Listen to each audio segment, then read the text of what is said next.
Bonjour à tous, chers amis, nous sommes le lendemain de Lag BaOmer, nous sommes dans la lettre 18, Igot Kodesh 18, Chai. On va parler aujourd'hui et on a fini de parler de ce qu'on avait lu les semaines précédentes, qu'on peut voir sur Torah.fr sur ce qui était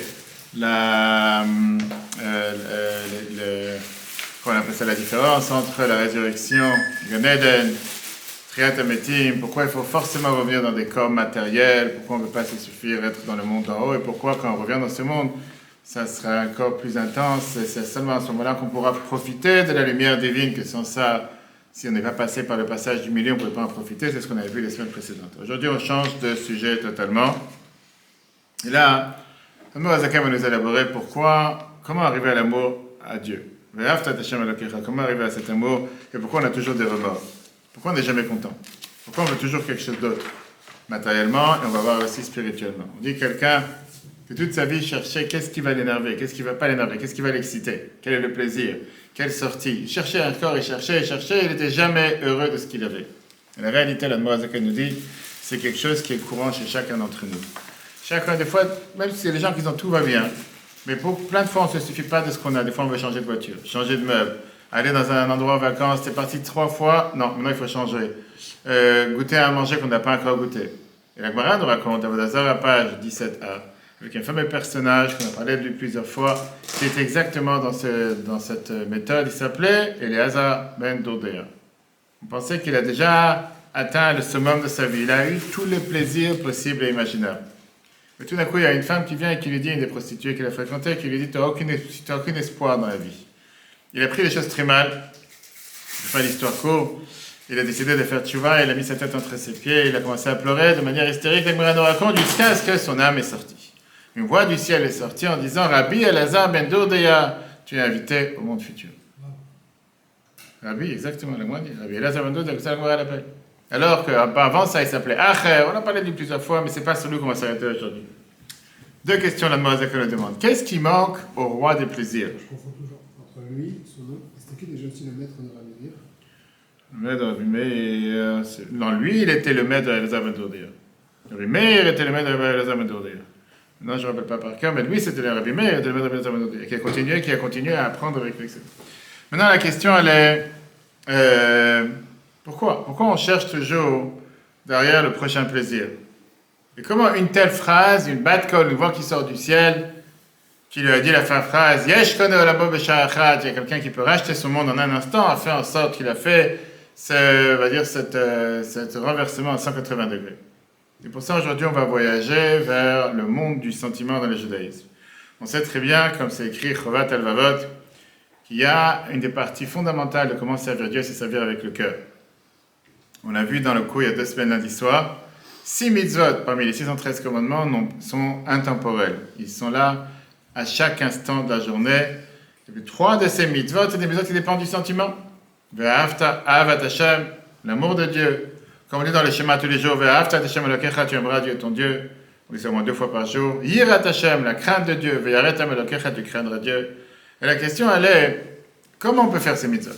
C'est quand tu parles d'une mitzvah concrète, qu'on appelle ma'asit, faire quelque chose, acheter des tefilines, acheter une mezuzah, mettre les tefilines, mettre une mezuzah, manger kasher, faire Shabbat. Ok, ça je peux comprendre. Quand tu parles des mitzvot qui dépendent de l'aspect cérébral qu'on a vu les dernières semaines, je comprends aussi. Cérébral, apprends la Torah, enseigne la Torah. Mais le sentiment, c'est quelque chose qu'on a dit qui est chamakmak, ça veut dire il vient et il part. C'est quelque chose qui est incontrôlable. Tu ne peux pas aimer la même personne, la même manière, H24, 7 jours sur 7. Comment arriver à développer cet amour envers Dieu, cette crainte envers Dieu? Et ça, c'est tout ce qui est cette lettre 18, Chai, qui vient essayer de nous parler du monde du sentiment de tous les points possibles et imaginables. Du plus haut niveau du tzaddik, jusqu'au niveau le plus bas du rachat. C'est ce qu'on appelle, c'est quoi un sentiment de crainte? C'est quoi un sentiment d'amour? Quel est le sentiment qui arrive par ça que tu as eu, on va dire, une émanation divine? Quelque chose que tu n'as pas fait un effort pour l'avoir, mais c'est Dieu qui t'a fait en sorte de t'appeler vers lui, en demandant de te faire sentir que tu es plein d'extase et plein de sentiments envers Dieu. Et quel sentiment se développe par un travail personnel? Et on va comprendre pourquoi les remords, et qu'est-ce qui fait que les gens sont toujours en train de courir derrière un autre sentiment. 5 points on a aujourd'hui dans le cours. Tout d'abord, On a le fameux verset que Shlomo HaMelech, là, le sage de tous les hommes, a dit Mayafit ou Manahamt Ahava Beta'anugim. Shir Hashirim, qu'est-ce que tu es beau et qu'est-ce que c'est plaisant, l'amour Beta'anugim, des plaisirs. On va parler aujourd'hui de plusieurs types d'amour. Viens, Shlomo HaMelech. Le roi Salomon te dit que quand tu parles de l'amour envers Dieu, ça a un sens de plaisir. C'est quelque chose de sympa, de beauté. C'est pas juste que tu cherches Dieu, tu as réussi à le trouver. D'accord ? Tu as réussi à trouver que Dieu il se développe envers toi, il se rapproche de toi. Un sens de plaisir. Ahava beta'anugim. C'est un amour qui vient par le plaisir. C'est un niveau très élevé. Que quelqu'un il atteint un tel niveau de pouvoir avoir un plaisir divin. Encore une fois, nous on est humains, alors oui. Le prophète il pouvait avoir une chose pareille. Devoir goûter au goût des plaisirs de Neshama dans le monde futur. Mais hey de la Maba, comme c'est écrit, Olam cha'atire b'chayecha, le monde futur, tu le vois déjà de ton vivant. Maintenant, on peut vraiment trouver ça à minima chez chacun d'entre nous quand on a eu la chance d'avoir ce qu'on appelle un embrassement ou un enlacement de Dieu. Ça peut arriver quand quelqu'un a eu un miracle particulier, quelqu'un qui a eu une providence divine particulière, quelqu'un qui a signé un contrat, qui a eu une réussite particulière. Là, tout d'un coup, il se sent tellement aimé par Dieu, il se sent tellement plein d'extase, il a envie de faire quelque chose pour remercier le bon Dieu. Dans un cas pareil, quelqu'un il se sent comme quoi Dieu il a embrassé, Dieu il a enlacé, naturellement parlant, il développe des sentiments d'amour profond envers Dieu. Sauf, ce qu'on a dit tout à l'heure, l'amour n'est pas quelque chose que tu peux mettre un baromètre comme tu as tu contrôles le cœur, ça va toujours au même niveau. Ça peut monter très haut, et la seconde d'après, ça peut s'estomper, ça peut dégonfler comme un ballon. Quand est-ce qu'on a ressenti justement un chibouk, cet amour, cet enlacement de Dieu? C'est un amour d'abord qui est très très spécial, mais elle a un problème. D'abord, elle n'est pas créée par l'homme, et elle ne dépend pas de ton choix. On dit c'est un cadeau qui vient d'en haut. Un cadeau du ciel qui dépend du choix de Dieu. Dieu il décide à qui il veut donner cet embrassement, cet enlacement. Quand celui qui mérite, il mérite. Celui qui n'a pas mérité, il n'a pas mérité. C'est écrit sur cet amour, Simchu tzadikim b'Hashem, que se réjouissent ces tzadikim dans Dieu. Un tzadik qui réussit à pouvoir avoir cet amour, et aussi à avoir ce plaisir envers Dieu.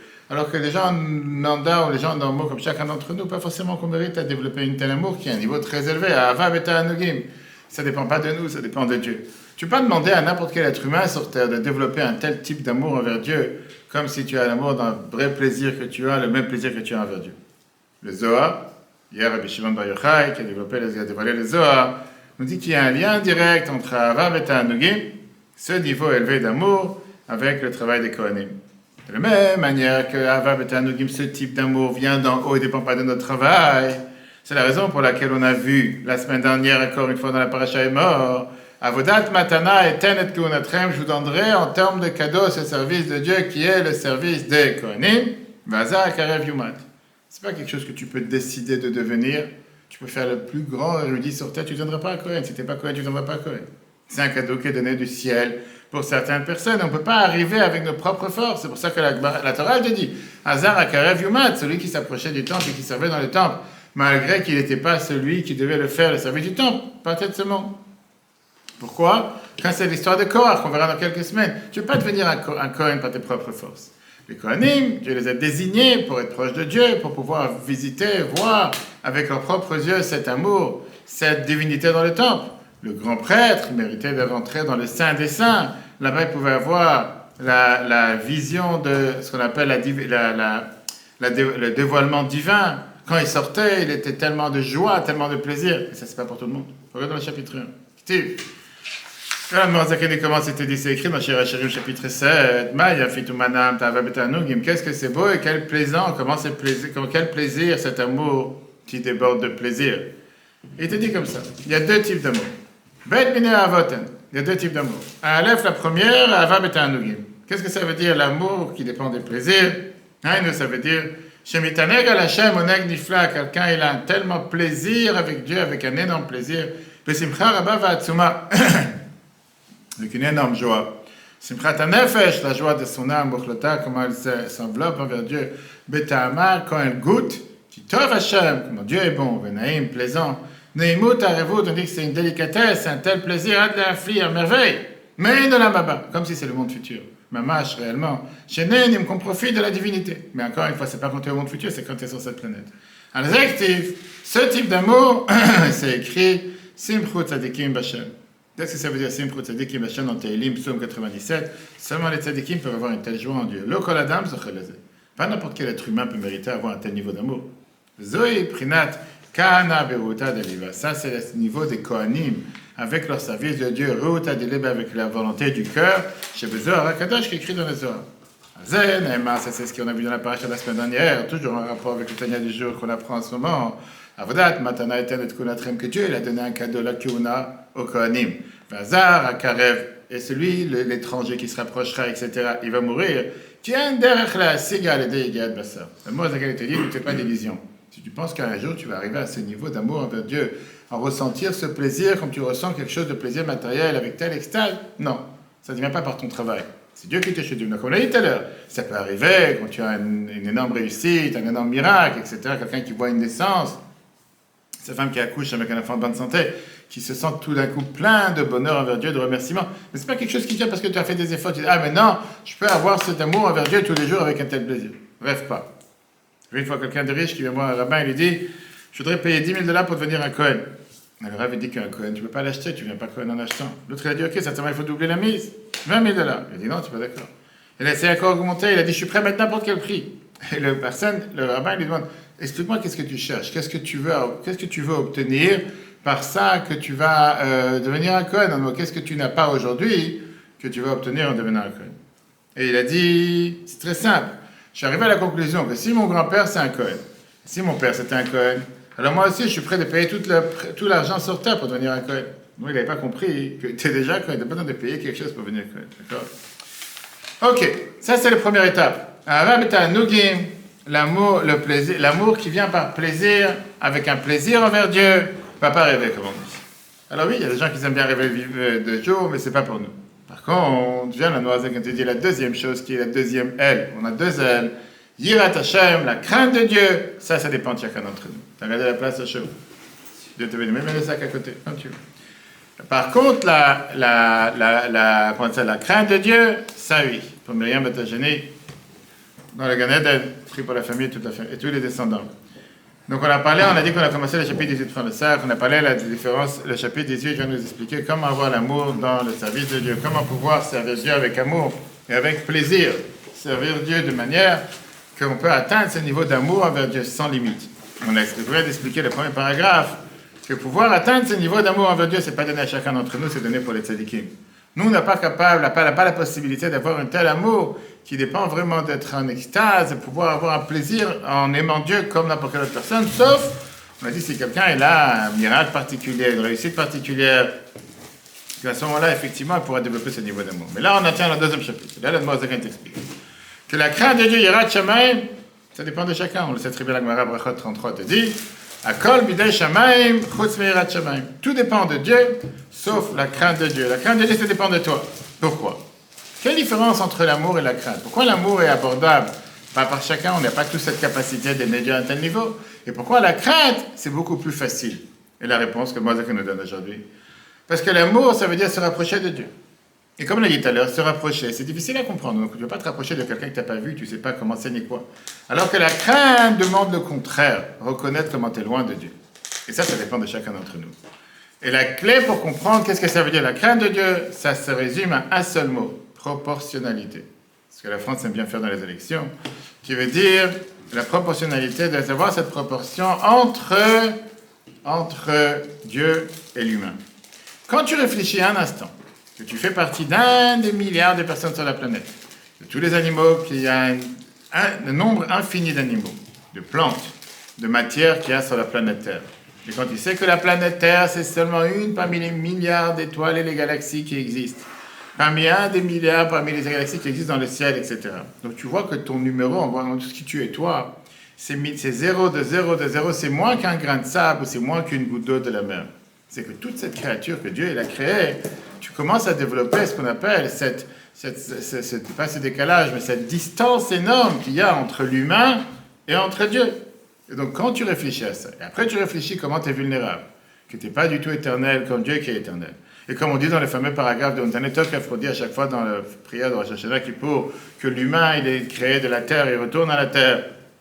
Il est comme une argile qui peut se briser, il est comme un vent qui passe, il est comme un nuage qui passe, il est comme un rêve qui passe. Ve'ataou, et on termine, Ataou, melech el chai ve'kayam, toi t'es vivant et éternel. Il n'y a pas de date d'expiration à ta création. Il n'y a pas de fin à tes jours. Quelqu'un qui réfléchit sérieusement dans le rapport qu'il a avec Dieu, il reçoit cette proportion dans la vie. Et naturellement parlant, il va développer une ira, une crainte envers Dieu. Qu'est-ce que ça veut dire une crainte? Pas qu'il a peur qu'il va être frappé. Une crainte, le fait de respect, de ne pas vouloir, ne pas faire la volonté de Dieu. Et c'est pour ça que la Gemara te dit, Akol bidei shamayim, chutz me yirat shamayim. Yirat shamayim, ça dépend de chacun d'entre nous. Pourquoi? Parce que malheureusement, on vit dans un monde dans lequel la création du monde cache le Créateur. Et on pense que la nature est gérée par elle-même. Quelqu'un peut penser, c'est ma propre force qui fait que j'ai réussi sur Terre. Et on a tendance à être orgueilleux, on a tendance à avoir un ego en pensant qu'un cet orgueil nous empêche parfois de reconnaître un être suprême, de reconnaître qu'il y a un Dieu sur Terre et d'avoir cette humilité et cette crainte de Dieu. Le premier qui nous a dit ça, c'était qui? On l'a vu. Non. Non, celui qui est venu avec un tel ego en disant « je ne reconnais pas qu'il y a un Dieu sur terre ». Il n'y a pas longtemps, Pharaon, on a vu ça avec Pessah. Pharaon qui a refusé de reconnaître Dieu. Pourquoi? La fameuse phrase qu'il a dit « Mi Hachem Hachem Bekolo ». Qui est Dieu pour que j'entende sa voix? Tu parles de Dieu, je ne sais pas de quoi tu parles, c'est moi Dieu. Et c'est pour ça que la Gemara te dit, c'est dur, mais c'est possible. On te demande de faire des efforts. Faire des efforts pour obtenir cette crainte de Dieu. Comme c'est Shlomo HaMelech, il le dit dans Mishlei. Si tu vas le demander comme de l'argent, ou que matmunim te tu vas la chercher comme des trésors, tu vas pouvoir comprendre c'est quoi la crainte de Dieu. Quand quelqu'un il cherche des trésors ou des pierres précieuses dans la terre, tous les gens qui travaillent en Afrique, etc., il est prêt à faire tous les efforts nécessaires parce qu'il sait que là-bas se trouvent des trésors. Pareil, justement, Melech, il vient et te dit, c'est abordable. Tu peux chercher cette crainte de Dieu. Va la chercher et tu vas la trouver. C'est pas pour rien que la Gemara Shabbat nous raconte qu'une des questions qu'on demande à quelqu'un qui arrive au monde futur après 120 ans, Yagata Beyira. Est-ce que tu t'es fatigué à avoir la crainte de Dieu? Et la Gemara termine en disant, avant de Reshit Rochma, oh là le bassin, Shalonot Yagia Beyira, malheur à l'humain qui ne s'est pas fatigué à avoir cette crainte de Dieu. En deux mots, comme on vient de voir, tu fais la tefila tous les jours, tu réfléchis à ce que tu dis dans les psauquets des Imra. Si tu commences à parler des psauquets des Imra et tu réfléchis, tu ne peux pas ne pas craindre Dieu. Tu es obligé d'arriver à, quand tu arrives à Melech, Hagadol, Agibov, Anora, c'est toutes ces phrases qu'on dit pour pouvoir développer cette crainte de Dieu. Alors tu vas me dire, tu sais quoi que j'en ai à faire? Et qu'est-ce qu'il y a si je n'ai pas cette crainte de Dieu? Deux réponses. Premièrement, la Morazakan te dit, à part le fait qu'il y a une mitzvah, comme on l'a dit parmi les 6 mitzvahs quotidiennes, H24, 7 jours sur 7, Shabbat, fête, Kippour, de craindre Dieu, c'est parmi les 6 qu'on a parlé dans le cours lundi soir et de la semaine. Mais ça fait partie aussi du fait que sans ça, tu ne peux pas arriver à l'amour. Sans ça, tu ne peux pas arriver à l'amour. Pourquoi? Parce que ça vient compléter l'amour. Rappelez-vous ce qu'on a vu dans le chapitre 40 dans l'Ikut Amarim, que le Zohar nous dit que Hava et Ira, l'amour et la crainte sont comparés aux deux ailes. Deux ailes, que sans ça, un oiseau, un pigeon ne peut pas voler. L'amour tout seul ne suffit pas. Parce que quelqu'un qui aime Dieu, il peut se sentir parfois énormément proche de Dieu avec un amour tellement proche de Dieu débordante. Et parfois, il peut même arriver à déborder ou parfois dépasser les limites que Dieu a mis. Parce qu'il va tellement se dire, j'aime tellement Dieu. On a vu ça il y a 2 semaines, dans la paracha Shmini, Nadav et Avihu, qu'ils ont voulu amener un sacrifice alors qu'il ne fallait pas. Parce qu'ils aimaient Dieu, ils n'ont pas fait ça par mal, parce qu'ils ne voulaient pas le faire, ils voulaient le faire. Mais ce n'était pas demandé. Il doit avoir la crainte de Dieu, même si j'aime Dieu. Dieu t'a demandé de respecter un certain cadre, tu dois respecter ce que Dieu t'a demandé. Et donc la crainte vient compléter l'amour, qui fait en sorte que tu gardes les barrières, tu gardes les limites, tu t'effaces du mal, tu vas essayer en sorte d'éviter de faire du mal.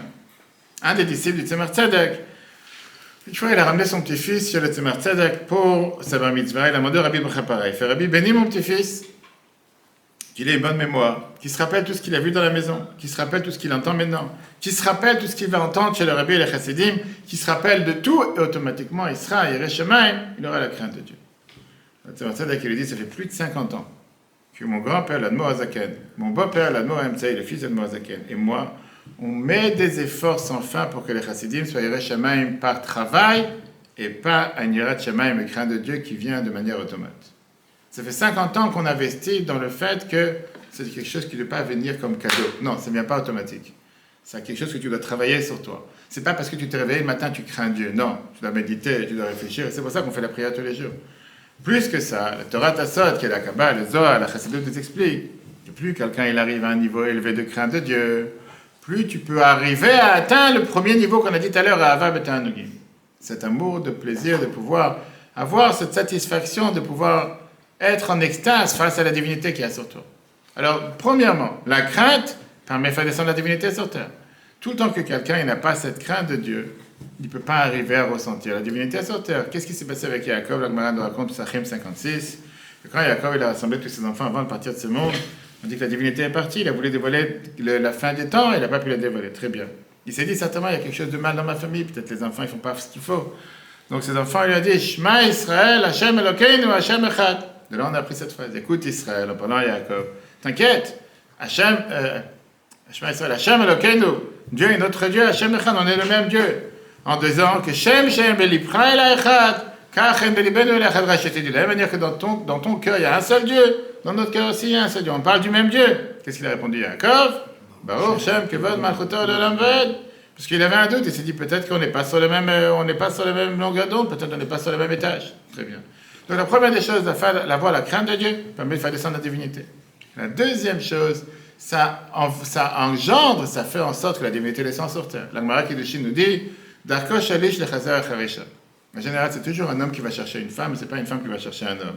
Alors oui, on va dire en 2026 peut-être différent, peu importe. La Gemara, c'est ce qui nous dit qu'après la Kabbale, les deux types les deux types de sentiments, amour et crainte, ressemblent à la ish, un homme et une femme.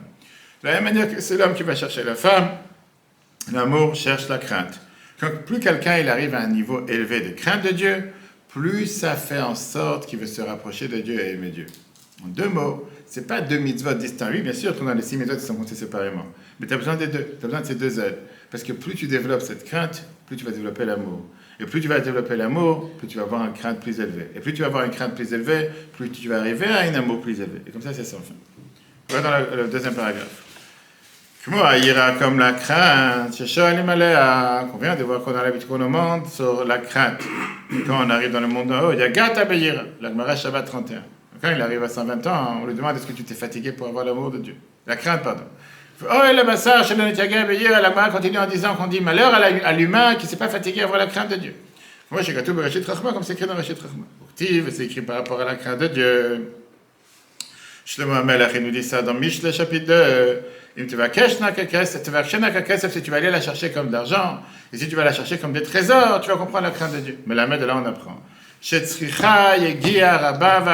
dois avoir une énorme, grande fatigue et profonde. Tu vas chercher un trésor. C'est pas que tu te lèves le matin, tu as une crainte de Dieu. Il y a plein de gens sur terre, qu'il n'y a pas de Dieu sur terre. Va chercher cette crainte, va investir dans la chercher, tu vas la trouver. Par contre, Déjà un niveau. c'est pour ça il faut vouloir la chercher. Après, on va y arriver. Qu'est-ce qui se passe avec les gens qui ne savent même pas qu'il faut aller la chercher? On va y arriver.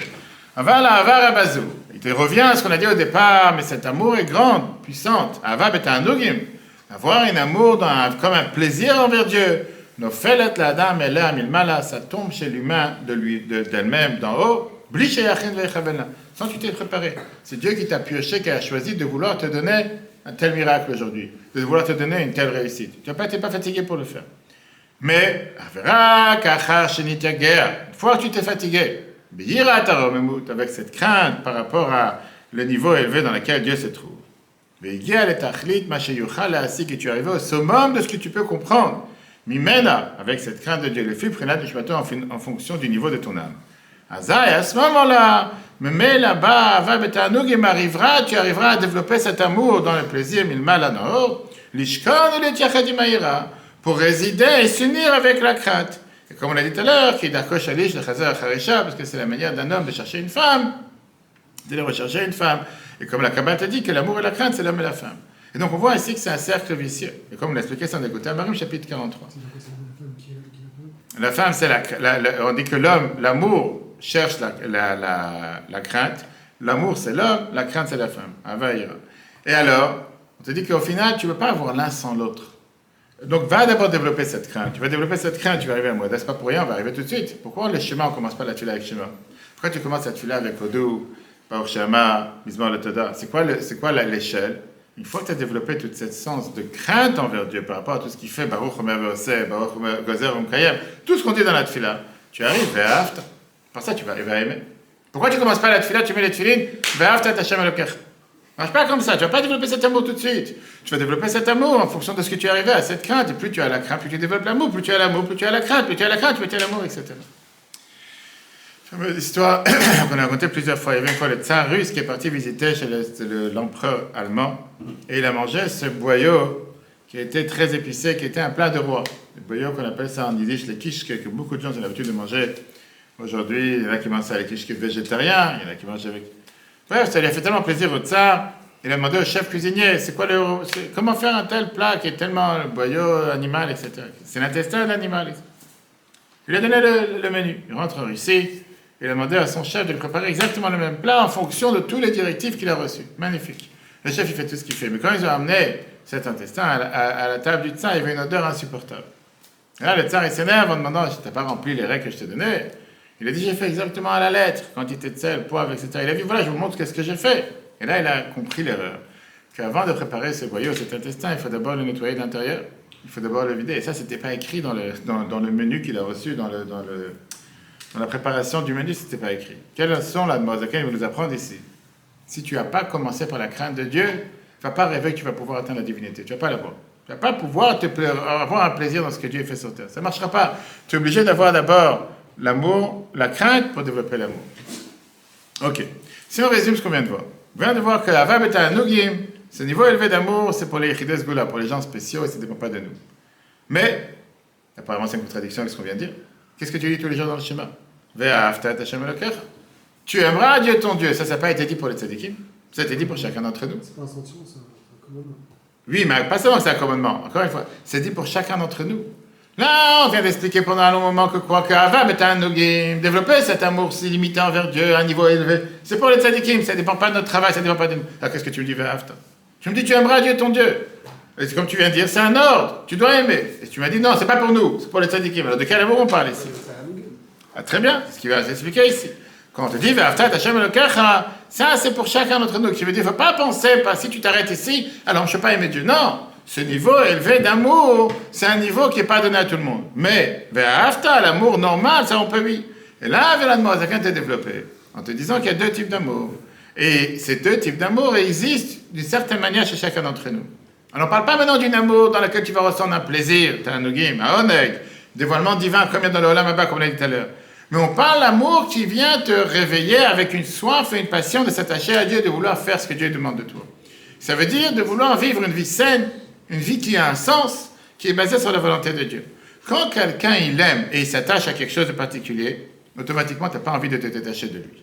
Tu aimes ta femme, tu n'as pas envie de te détacher, tu n'as pas envie de voir partir. Pareil, quand tu as un amour envers Dieu, par ça que quelqu'un il aime Dieu, il a aussi cette crainte de ne pas vouloir se détacher de Dieu. Et à plus forte raison, il n'a pas envie de faire quelque chose qui est contre la volonté de Dieu. Alors cet amour, c'est contrairement à ce qu'on a dit, le premier amour, elle n'est pas donnée à Yechides Goula, elle n'est pas donnée pour les tzadikim. Elle est enracinée chez chacun d'entre nous depuis la naissance. Un juif, par définition, il a cet amour envers Dieu, il la reçoit par héritage d'Avraham, Yitzhak et Yaakov. On a expliqué ça longuement dans les chapitres 18 à 25 de Tanya, qu'on peut voir dans les Torah. La halakha nous donne une halakha intéressante. La halakha, elle te dit qu'un get doit être donné, un acte de divorce doit être donné par la volonté du mari, pas à contre-cœur. Il y a un get qui est donné par la force, forcé, c'est considéré un get moussé, il est pas soul. C'est pour ça que, comme je dis, j'ai fait un get il n'y a pas longtemps, il y a 2 semaines. Dans le texte avec le Dayanim, mais on parlait, une des phrases qu'on dit en général au mari et à la femme, plusieurs phrases qui sont répétées d'après le texte qui doit être lu. Est-ce que vraiment tu fais ça, que personne t'a forcé à le faire, personne t'a poussé à le faire, est-ce qu'il n'y a pas d'intérêt derrière, est-ce que vraiment c'est ce que tu veux faire? Parce que, encore une fois, un get qui est fait par force, par la force, c'est pas intéressant, très bien. Et la même halakha te dit que dans les cas où un mari il a le devoir de donner un get à sa femme, on parlait de ça dans un des autres cours, avec Rabbi Shimon Bar Yochai, qui avait demandé à ce couple qui étaient mariés pendant 10 ans, qu'ils n'avaient pas d'enfants, que maintenant ils vont divorcer en faisant tout un festin, etc. Et le même festin qu'ils ont fait pour le mariage, le même festin fait pour divorcer, et après ils n'ont pas divorcé, ils ont eu des enfants, etc. Ok. La halakha te dit que dans le cas où un mari il a l'obligation de donner un get et il refuse, Kofinoto acheyoma rotsani. On le force jusqu'à ce qu'il dise oui. Qu'est-ce que ça veut dire on le force? On vient de dire qu'on n'a pas le droit de forcer. Là, tu ne peux pas forcer une chose pareille. Mais viens un rabbin, Maïmonide, il te dit. Parce qu'en réalité, même quelqu'un qui te dit je veux pas, dans son cœur, il veut oui. Seulement, Yitzron, il a son mauvais penchant, tu ne le laisses pas faire. Alors, il a pris cet exemple par rapport à tout ce qu'un juif veut se divorcer de Dieu. Et tu vas le voir, tu dis est-ce que tu mets des tefilines, il te dit laisse pas tranquille. Alors à quoi ça sert d'aller le voir 10 minutes après, parce que sa femme lui a dit ah t'as pas honte, le rabbin t'a demandé t'as pas mis 20 mètres, ou quoi que ce soit. Mais il veut pas vraiment. C'est faux. Un juif il veut. Sauf que parfois, son corps le recouvre. Ah, il t'a dit je veux pas, c'est pas son neshama qui a dit je veux pas, c'est son corps qui a dit je veux pas. C'est ce que le Mozakin t'a dit ici. Et là, la réponse à la question qu'on m'a dit tout à l'heure. C'est qu'est-ce qui se passe avec tous ceux qui sont loin de Torah et Mitzvot? A priori, tu vas me dire, ils n'ont pas d'amour envers Dieu. Et la preuve, c'est qu'ils font volontairement, ouvertement, devant tout le monde, ils font les choses contre la volonté de Dieu. Ils vont ouvrir Shabbat, ils vont manger du porc, peu importe, ils vont pas faire les choses qu'il faut. Viens là-bas, Zacharie te dit, non, fais pas cette erreur. Même quelqu'un qui te paraît, à la vue, loin de l'acte de Shah, il a aussi cet amour envers Dieu. D'où on le sait, la fameuse phrase qui dit, Rechaim, mleim charatot, que les Rechaim, ils sont pleins de regrets. C'est-à-dire plein de regrets. Comment d'un côté tu peux me dire qu'ils sont pleins de regrets et ils sont appelés des Rechaim? Et de l'autre côté, si c'est des Rechaim, pourquoi ils sont pleins de regrets? Tu as déjà entendu un cambrioleur qui a volé une banque, il a des regrets. Je rencontre plusieurs fois comme ça des gens en prison. Ils sont fiers de ce qu'ils ont fait. C'est dommage qu'ils se sont fait attraper, si tu veux. Je te dis, 10 fois je me suis pas fait attraper. La 11e, puis je ressors, je recommence, ça continuera encore 5 ans jusqu'à la prochaine. Ils ont des regrets. Pourquoi la Torah te dit, Rechaim, mleim charatot, regrets de quoi? Seulement, on parle ici, pas seulement des gens qui ont regretté, qui ont fait tchouva. On parle même des gens qui sont continués à être des Rechaim. Mais pendant qu'ils font une erreur, pendant qu'ils font une faute, ils regrettent et ils continuent à fauter, malgré ce qu'ils regrettent. Donc on le sait, la Gemara raconte la fameuse histoire avec un voleur qui, avant de voler, avant de cambrioler, il fait une prière. Et même pendant qu'il est en train de voler, il sait qu'il va faire quelque chose qui est contre la volonté de Dieu. Néanmoins, il fait une prière pour que ça réussisse. Pourquoi il fait une prière pour que ça réussisse? Parce qu'il croit en Dieu. Sauf que cette croyance n'a pas un impact sur ses actes pour pouvoir agir comme il faut. Ok. Maintenant, si quelqu'un il a du plaisir d'avoir une belle vie sur terre, et il ne se gêne pas de dire, moi j'ai envie de tous les plaisirs sur terre, et il ne voit pas pourquoi il devrait changer sa manière de vivre, d'où lui arrivent ses remords? Qu'est-ce qui le dérange concrètement? Tu vas me dire, oui, je connais des gens qui n'ont même pas de remords. Très bien, il y a toujours à tous les niveaux. La Mozakin t'explique, ça vient de l'Aneshama. Le fait que l'Aneshama, elle a cet amour de Dieu qui existe chez chacun. L'Aneshama, l'âme, ne veut pas faire contre la volonté de Dieu. J'ai plusieurs fois, comme malheureusement on a fait des enterrements, des fois les gens disent, va papa parler à la famille qui veulent faire une incinération. Comment on peut l'aider? Et l'explication que la halakha te dit que la seule chose qu'on ne doit pas écouter, le souhait d'un défunt, c'est seulement dans ces cas-là, que si tu as demandé de faire quelque chose contre la volonté de Dieu, on n'a pas besoin de le faire. Alors qu'en général, quelqu'un qui t'a dit, il ne veut pas qu'il y ait des fleurs ou il ne veut pas qu'il y ait un discours, peu importe, on doit écouter. Pourquoi? Parce qu'on dit que quand il a parlé de son vivant, c'est pas lui qui a parlé. C'est le corps qui a parlé. L'Aneshama n'a pas parlé de ça. Aujourd'hui que l'Aneshama s'est détaché du corps, l'Aneshama veut 100% faire ce que Dieu veut. L'Aneshama, à aucun moment, elle a voulu faire quelque chose contre la volonté de Dieu. Malheureusement, de son vivant, il ne comprenait pas l'importance. Et ça, c'est justement que l'Aneshama, quand un juif, il a tous ses plaisirs matériels, ou toutes ces choses qui sont contre la volonté de l'Aneshama, il est triste. Et de là, il a des remords. Et c'est pour ça qu'à chaque fois qu'il fait une erreur, peut-être que sur le moment, il a un grand plaisir, de l'autre côté, ça lui dérange au cœur. Il aurait préféré ne pas vouloir le faire. Alors oui, quelqu'un avec les remords qu'il avait essayé de tout faire pour cacher ses remords, il va essayer de montrer comme si non, il n'y a rien qui le dérange. Et même parfois, il va se dire, comment je vais pouvoir cacher un des erreurs que je fais, parce que je fais encore une autre erreur. Il va chercher un autre plaisir. Mais au final, on ne peut pas enlever cette souffrance. Cette souffrance, elle existe. Et tôt ou tard, un jour, elle explose. Je dis, j'ai eu la chance dans ma vie de voir combien de gens que tu tapes à la porte un soir de Hanouka à 8 heures, que la personne commence à pleurer. Tu vas voir une personne âgée, j'avais raconté une fois à Lézini, 72 ans, je vais lui mettre de tuer à 14h30 en plein mois d'août, il commence à pleurer, trembler comme si je suis venu avec un couteau. Je dis, qu'est-ce qui se passe? Il fait, je suis tellement, comme la phrase m'a dit, je suis tellement dégoûté que j'ai perdu ma vie. Je me suis éloigné de mon peuple, pendant 60 ans, j'ai rien fait. Ça déchire le cœur. Maintenant, tu vas dire, si vraiment il était heureux, il était content de tout ce qu'il a fait, qu'est-ce que ça te dérange? Laisse-moi tranquille, je fais ma vie. Non, parce qu'il a une neshama. Et tôt ou tard, un juif se réveille, que tu veuilles ou pas. Et c'est pour ça que, comment s'appelle cet ahava, cet amour, ahava mesuteret. Qu'est-ce que ça veut dire ahava mesuteret? Une ahava cachée. Elle se trouve dans le cœur de chacun. Mais malheureusement, chez certains, elle est plus cachée que dévoilée. Elle ne s'exprime pas dans la vie de tous les jours. Revenons à notre histoire de notre cher personnage au départ.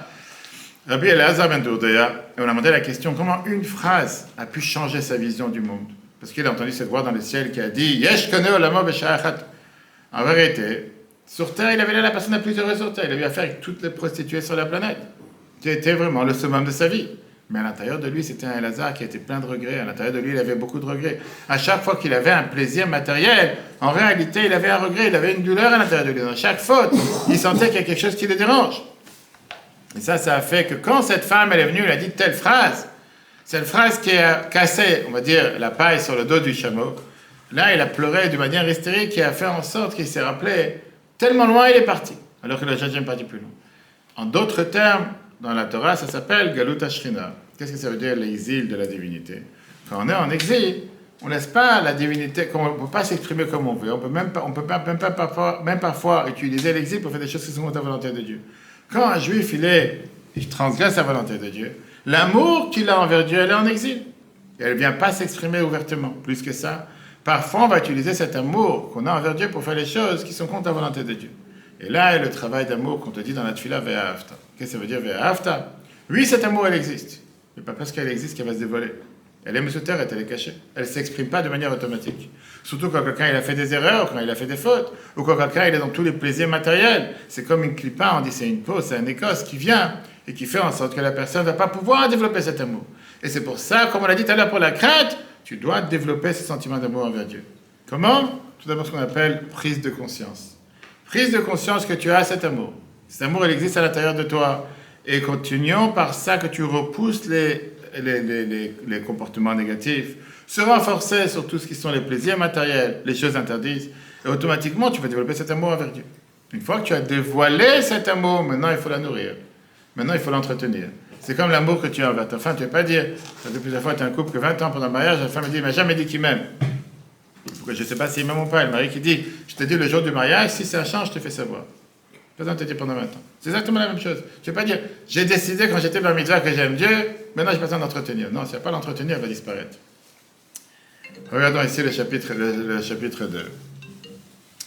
3, pardon, Vachenit. Et le deuxième point, c'est l'amour et le plaisir chez Nefesh que la mitava. Elle aime, elle a désir. Ve'ohev, et elle aime. Ve'chafetza, et elle désire le dafka b'Hashem s'attachant Dieu. L'itzra, b'itzra chaim, pour être attaché avec cette attache vivant. Vekirvat, Elohim, et ce rapprochement de Dieu, Tov, la méode, il est très bien pour elle. Ou bon, après, c'est ce qu'elle veut. Ça, c'est ce que l'âme, elle veut. Verra la méode, et c'est très mal pour elle. L'itrachek mimenu, de s'éloigner de Dieu. Yidbarach et shalom. Hein, face cet amour, il me sauterait, elle est cachée, me lève là l'Israël dans le cœur de chaque juif. Afilu be'reshaim, même dans les reshaim, même dans les mauvaises personnes. Ou mimena, ba'alaim acharatai. Puisque cet amour, il est caché chez chacun, de là vient le regret de la personne. On l'a dit tout à l'heure. Tu ne veux pas dire qu'elle n'existe pas, elle existe. Entrez. Ah, seulement, Mishéim et Soter, puisqu'elle est cachée, cet amour, venez elle est totalement cachée, mais prinat, galut, dans l'exil, begouf dans le corps. Klipa, Yechola Leshtot alea, les forces du mal peuvent parfois gouverner cet amour. Vezeh ruach shtut. Et ça, c'est ce qu'on appelle ce vent de folie. On voit ça dans la Gemara, c'est ça qu'on apprend tous les jours. Un martyr Adam qui fait fauter une personne. Et donc, encore une fois, cet amour, elle existe. Elle est cachée, tu dois la développer. Ve'alken, et tu dis, c'est quoi la solution? Avodat Adam le connaît la manière comment une personne peut se rapprocher de Dieu, servir Dieu. L'eitrazel, se renforcer. Ou l'eitgaber, se renforcer, la klipa sur les forces du mal. Bakol, mikol kol, dans tout. Dehainu, ça veut dire d'abord, mitrila lega, shama gouf le gamre. Renvoyer cet mauvais esprit, cet mauvais comportement de ton corps. Mimarshava, dibur maaseh, par la pensée, parole et acte, le moach qu'il y a dans le cerveau, velachon, et le langage, la parole, le ramach evarim, les 248 membres. Ve'achakar, et seulement après ça, yuchal gam ken leotzi pourra sortir, mimasger assir de cette enveloppe qui le met en prison. Bechose ekad avec force. Dehainu, ça veut dire, il va pouvoir liot, chazak, être fort, ve'amitz libo, avec un cœur fort, begiborim, avec toutes ses forces. Liot ahava mesuteret, que cet amour caché, niglit, se dévoile, begilul rav, avec un énorme dévoilement. Bechol kochot anchel kanefesh ebagouv, avec toutes les parties du corps qui sont les parties de force qu'il y a dans son corps. Le côté où la Boazak te dit oui. La première amour qu'on a été à l'heure, Ava, était un nogim, c'est pas pour chacun. Ava mesuteret, elle existe chez chacun d'entre nous. Pas parce qu'elle existe, tu dois te contenter de ça. Elle existe, c'est magnifique, mais maintenant tu dois agir. Va la développer. Et comment tu vas la développer comme on l'a dit tout à l'heure? Par la crainte. Tu auras la crainte, tu vas développer l'amour, tu auras l'amour, tu vas la développer, ça va te repousser à ne pas vouloir faire des choses qui sont contre la volonté de Dieu. Et comme ça, là, c'est ce cercle qui continue. Le tsar Nikolai, il avait fait ce qu'on avait pu plusieurs fois, il a décrit des cantonistes. Les cantonistes, c'était, on prenait les enfants juifs de bas âge et on les envoyait à l'armée pendant 25 ans pour les déraciner du judaïsme, les déraciner de leur famille, les déraciner de tout le monde. Et comme ça, malheureusement, on leur faisait oublier tout le judaïsme. Une fois, il a rencontré un des cantonistes, un enfant d'une famille Chabad, qui a malheureusement été forcé à aller faire l'armée.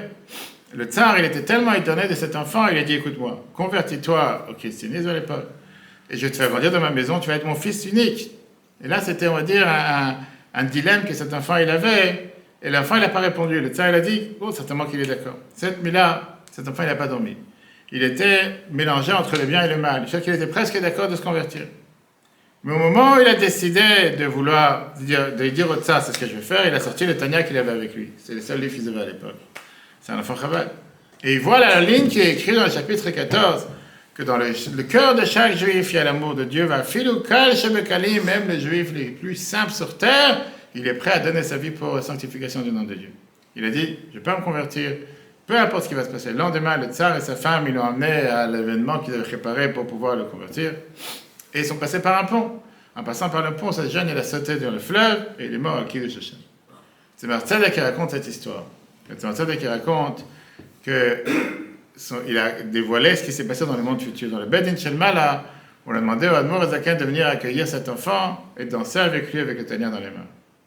En deux mots, un enfant qui était capable d'avoir compris que cet amour qu'il a envers Dieu, en aucun cas, il est prêt à se dissocier de Dieu, se disparaître de Dieu. L'Admor Azaken qu'il a écrit dans le chapitre 14, ça montre la preuve que même un enfant qui n'a jamais grandi, qui n'a jamais fait, ça confirme ce qu'on vient de voir. Il a cet amour caché à l'intérieur de lui, et que malheureusement on a vu avec Daniel Perl, c'était il y a combien d'années maintenant, 20 ans en Afghanistan, qui a été tué, qui a été égorgé par les talibans, et qui a dit je suis juif, je suis américain, et qu'en aucun cas il voulait séparer. Et combien de juifs on a vu à travers l'histoire qui n'étaient pas forcément les plus grands pratiquants, mais cet amour était caché à l'intérieur d'eux. Et que malheureusement, il y a eu un moment qu'il fallait mettre ou leur religion, ou se dire qu'on est proche de Dieu ou pas, ils n'ont pas hésité deux fois. On a vu ça avec beaucoup d'autres, on a vu avec les otages dans les tunnels, qui n'ont jamais pratiqué, que tout d'un coup en se retrouvant dans les tunnels du Hamas, ils ont commencé à dire la seule prière que je sais, c'est ce qu'ils répétaient tous les jours, qu'ils ont commencé à faire le kiddush tous les jours, des choses qu'ils n'ont jamais fait dans toute leur vie. Pourquoi? Parce qu'ils se sentaient, c'est la seule chose qui me tient. S'il y a une haine contre moi, comme j'ai entendu une des filles qui racontait des filles otages, si la haine contre moi c'est parce que je suis juif, alors autant investiguer qu'est-ce que ça veut dire être juif, autant s'instruire et se demander qu'est-ce que ça veut dire, comment pratiquer ma religion.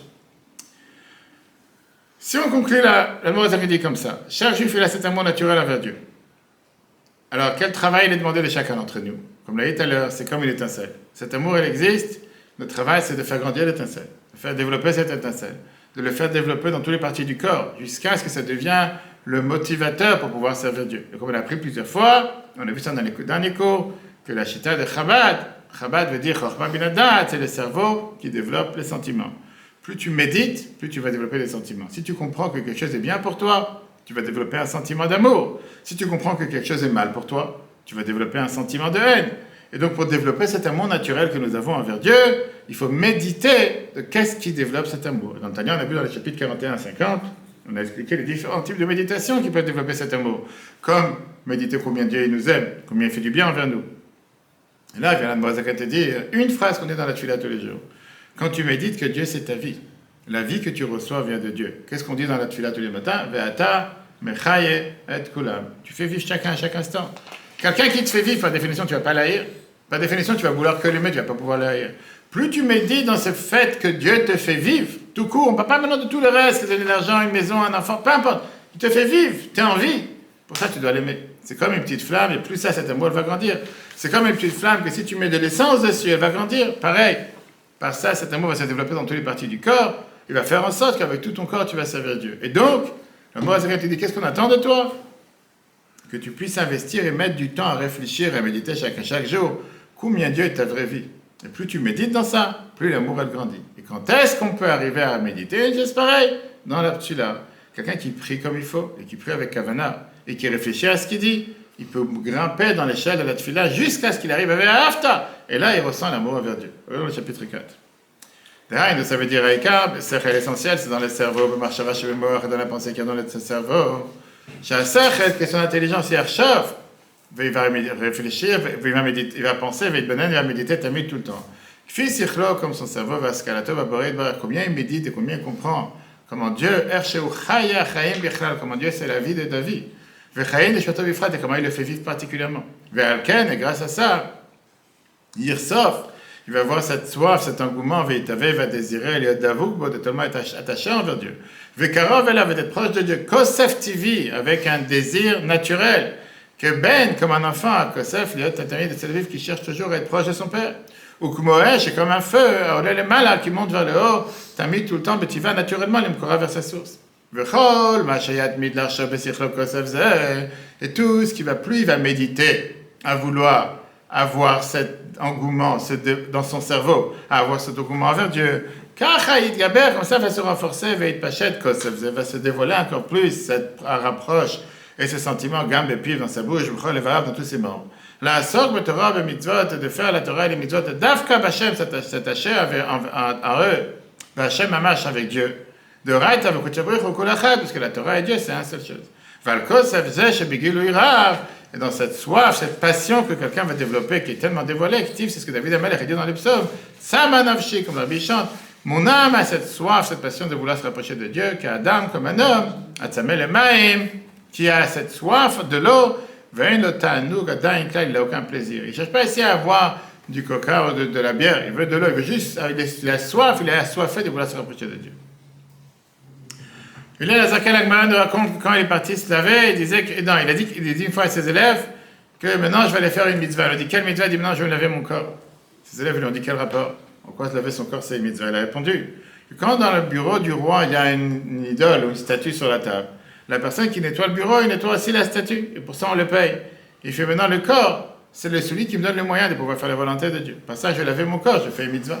Et c'est pour ça que la Gemara nous raconte aussi que quand il allait manger, il disait que maintenant il va faire du chesed, il va faire du bonté avec son corps. Parce qu'au final, il savait très bien que si le corps il est détaché de l'âme, il ne peut pas faire la volonté de Dieu, il a besoin d'avoir les deux. Et là, la Zaka nous a appris que quoi?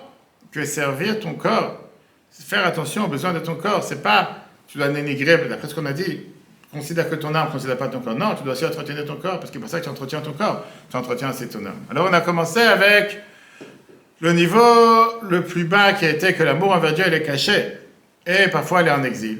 Mais par ça, tu as fait sortir cet amour de l'exil, de la prison. Tu peux développer cet amour jusqu'à ce que tu arrives à une situation contraire, que maintenant, tous les plaisirs du monde vont être en exil dans ton corps. À la place que c'est l'amour envers Dieu qui sera en exil, tu peux faire en sorte que les plaisirs soient en exil. Et la demande qu'elle était dit, ça c'est le rapport de force qu'il y a entre une femme, maîtresse de maison, et une servante. Une servante, elle est là pourquoi? Pour servir la maîtresse de maison et pas le contraire. Pareil dans l'humain, on a deux forces. On a la force qui est la force de l'amour envers Dieu et la force du plaisir aux choses du monde. La situation qui n'est pas correcte, c'est quand tous les plaisirs, c'est la maîtresse et l'amour, c'est la servante. Et donc, on veut dire que c'est qui digère la personne? Tous les plaisirs matériels, tous les envies matérielles. Comme quelqu'un qui tient un chien dans ses mains pour avancer, et c'est le chien qui dirige la personne vers quel côté il va marcher. L'inverse, c'est ce qu'il devrait avoir. L'amour que Dieu a fait, le plaisir que Dieu a fait en sorte qu'il dépend de l'âme animale, elle est là pour le service de Dieu. Pas le contraire. Vouloir manger, vouloir dormir, gagner de l'argent, boire, c'est un besoin que Rambam te dit, servir ton corps, ça fait partie du service de Dieu. Tout ça, c'est fait pour que le corps soit en bonne santé. Mais au final, c'est la servante qui est au service de la maîtresse, pour que la neshama puisse faire ce qu'elle doit faire. Donc oui, on a le droit d'avoir tous ces plaisirs et tous ces bonheurs matériels, mais à condition que c'est fait pour servir Dieu, pas le contraire. Pas que je suis là pour me servir mon corps, pas pour servir Dieu. La Torah n'a pas interdit d'avoir du bonheur, d'avoir du plaisir. La Torah n'a pas interdit d'entretenir ton corps. Ça fait partie du service de Dieu. Et c'est pour ça que Shlomo Amela te dit, de n'importe quelle chose que tu fais, tu dois connaître Dieu. Et Rambam t'explique que ça vient par ça que tu sers Dieu aussi avec tes forces matérielles. Manger, dormir, boire, travailler. Mais tout ça, ça doit être dans le cadre de grâce à ça pouvoir servir Dieu. 5. Même avec cet engouement, cette passion, ce désir, cet amour, qui est caché à l'intérieur de nous, on prie à Dieu tous les jours, de venir nous aider, de faire sortir cet amour qui est enfermé, que le cœur soit totalement plein de cet amour. Qu'elle ne rentre pas, Sarata, ça veut dire ta maîtresse, ta femme de ménage, ou la servante, je veux dire. Dans la maison, chez Itavat Alamazé, que ça fait allusion au plaisir du monde. L'amour envers Dieu, c'est elle qui doit être la patronne. L'imshol, pour gouverner, diriger, Betsarata dans la servante. Ou le Garsha, ça de la renvoyer à l'extérieur, le Machashava de sa pensée, dit bon, la parole, ou Maasé, l'action, à Kolpanim néanmoins. Gam, Shelo Yuchal, Shalcha, le Gamre, Milibo, à Kolpanim. Tu ne pourras pas totalement la renvoyer de ton cœur, puisqu'on est des hommes matériels. On est des humains, on est des corps. Et au final, on a des désirs et des plaisirs matériels. Néanmoins, c'est à ces plaisirs qui doivent être cachés, mais Prinat Galout en exil, Vavdout et serviteur. La Keret Abayet Virta, la maîtresse et la patronne de maison, qui est l'amour envers Dieu. Les Ishtamesh, d'utiliser tous ces plaisirs et ces désirs matériels. Les Dvarim, Echechim la Levad, c'est vraiment pour les choses que j'ai besoin. Car comme manger et boire, Kedirtiv, comme Shlomo Melech t'a dit, Bechol derachecha daeu, dans tous tes chemins, tu dois le connaître. Il y avait une fois un prince qui était un ferveur ardent de la musique. Et chaque fois, il cherchait à se procurer les nouvelles musiques. Alors aujourd'hui, avec Apple Music, c'est très facile, tu as toutes les musiques du monde, tu n'as pas besoin de chercher. Mais à l'époque, c'était difficile. Il payait des fortunes énormes pour écouter des musiques qu'il n'a pas encore entendues. Ses amis lui ont dit, c'est quoi cette obsession? Qu'est-ce que tu cherches? Des nouvelles musiques, des nouveaux sons, de nouvelles chansons. Il a dit comme ça, quand j'étais jeune, j'ai entendu une musique magnifique qui a fait toute mon âme, elle était en extase et ça m'a donné un tel plaisir profond. Je suis tellement attaché avec cette musique, avec cette chanson, et j'ai senti que mon âme a trouvé ce qu'elle cherche. Le problème, c'est qu'une fois que ça s'est terminé, je n'ai pas réussi à la répéter, pas réussi à me rappeler cette musique. Et pour ça, j'essaie sans arrêt de découvrir de nouvelles musiques. Peut-être je vais retrouver ce son que j'avais entendu dans ma jeunesse. Et à chaque fois que j'entends une nouvelle musique, tiens, peut-être ça ressemble, mais c'est pas ça, je cherche encore une nouvelle. Alors, le mot à été dit, c'est exactement la même chose. Chacun d'entre nous ici. Dans la vie, on a demandé la question au départ, combien d'humains cherchent toujours un autre plaisir, un autre fantasme, un autre profit, un autre sentiment? Tu as acheté une voiture, le lendemain tu dis, il faut que j'achète une autre voiture. Tu as changé de cuisine, quelques temps après, il faut changer encore une fois de cuisine. Tu as encore redécouvert un bon restaurant, tu vas découvrir un autre restaurant. Tu es parti dans des vacances une fois dans un endroit, il faut que je cherche un nouvel endroit. Tu es parti une fois dans... Je n'ai pas entendu. 100%, c'est ce qu'on va tout de suite voir. Donc parfois les gens disent, je vais aller dans le Far West, dans le Far East. Peut-être là-bas, je trouvais un plaisir pour mon âme. Je montais sur la montagne dans les Himalayas. Comme Schler, j'ai un ami, nous, qui est Kreski, j'ai oublié maintenant son nom de famille, peu importe, et qu'il est là-bas au Katmandou, il dit de voir le nombre de gens qui arrivent et qui veulent absolument monter dans les montagnes les plus élevées dans le froid, sous les nuages, et ils ferment les yeux. Et tout d'un coup, là-bas, on leur dit, tu sais quoi, tu cherches ta religion, elle est ici, dans notre travail, qu'est-ce que tu vas faire ici dans les montagnes? C'est là-bas qu'ils découvrent tout. Qu'est-ce qui leur manque? Pourquoi ces gens-là ne sont pas calmes? Pourquoi ils ne sont pas... Il y a beaucoup de raisons. Une de ces raisons, c'est cette chanson ancienne qu'on a entendue au départ et qu'on vient de dire à la Neshama. La Neshama, avant qu'elle descende dans cette planète, elle avait dit cette chanson. Elle a déjà mérité d'être attachée avec Dieu, de découvrir la divinité. Elle est arrivée sur terre. Elle a oublié ce plaisir divin. Elle commence à chercher tous les autres plaisirs. Et tout le temps, elle ne trouve pas encore une satisfaction en son âme. La personne qui ressent comme s'il est heureux, néanmoins, il ressent un vide, il ressent un manque. Il s'est dit, je suis heureux aujourd'hui, mais demain, il faut que je trouve un autre plaisir. Et à chaque fois, il essaie de repousser ce qu'il recherche par un nouveau plaisir. Mais le manque ne lui part pas, ne le quitte pas. Et c'est pour ça que Moïse te conclut en te disant, sache une chose, tout ce que tu cherches se trouve à l'intérieur de toi. Le vrai plaisir se trouve à l'intérieur de ta neshama. Par ça que tu vas t'attacher avec une vie de sainteté. Là-bas, tu vas trouver vraiment ce que ton âme elle désire. Matzah et sha'ava nafshi, tu vas trouver ce que ton âme elle désire. Là-bas, tu vas ressortir une profondeur sincère, comment avoir un bonheur, comment avoir un plaisir. Encore une fois, ça ne veut pas dire qu'il ne faut pas avoir des plaisirs matériels. Comme on l'a dit tout à l'heure, ne pas confondre qu'est-ce qui est l'essentiel. Avec ça, chers amis, on a fini cette merveilleuse lettre 18 qui vient nous expliquer, qui nous a expliqué comment la Torah nous donne le devoir d'aimer Dieu. Apparemment, on ne peut pas contrôler nos sentiments. Et on a vu les deux types d'amour qui existent. Ava betanugim, ava mesuteret, en expliquant qu'ava betanugim, c'est pas abordable, on ne peut pas le dépenser, ça ne dépend pas de nous, c'est Dieu qui nous l'envoie, ou parfois qu'il y a des tzadikim. Ava mesuteret, l'amour caché, elle est chez chacun d'entre nous, à nous de la développer. Comment on la développe? Particulièrement par ira à la crainte de Dieu. La semaine prochaine, on aura le chapitre 19, qui est encore plus long. Et là-bas, on verra la différence, justement, puisqu'on a parlé de tous ces niveaux, entre le Harizal, qui est l'auteur de la Kabbale, Moshe Rabbeinu, et on verra la différence. Quelle est la différence entre un Chacham et un Navi? Alors aujourd'hui, on appelle chaque personne qu'on trouve dans la rue, quel Chacham, quel Tzadik. On va voir dans le mot qui t'explique qui est vraiment un Chacham, qui est un Navi, et quelle est la différence, et pourquoi certains ont eu la prophétie, mais pas forcément ils ont enseigné la Torah. Est-ce que Moshe c'était un prophète? Le Harizal, on va voir si tu veux la semaine prochaine, on va voir quelle différence entre les deux. Du coup, on reprend sur Torah.fr. 35 jours du gala aujourd'hui, mercredi soir, le 10 juin. Que chacun fasse les efforts nécessaires pour être présent et faire venir le maximum de monde, et si Dieu veut, à la semaine prochaine.